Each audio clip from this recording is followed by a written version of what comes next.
ఏం చెప్పారు భగవద్గీతలో 12వ అధ్యాయంలో 4వ శ్లోకంలో? ఎవరు నన్ను పొందుతారు?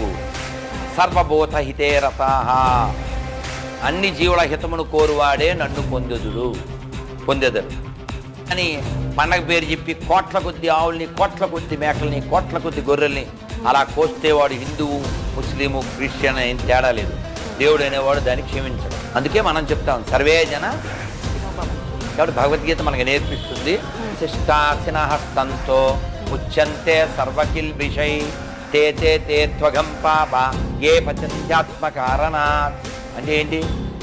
ఎవరైతే యజ్ఞమున అర్పింపబడకుండా తింటారో వారు తినున్నది అన్నము కాదు, పాపమే.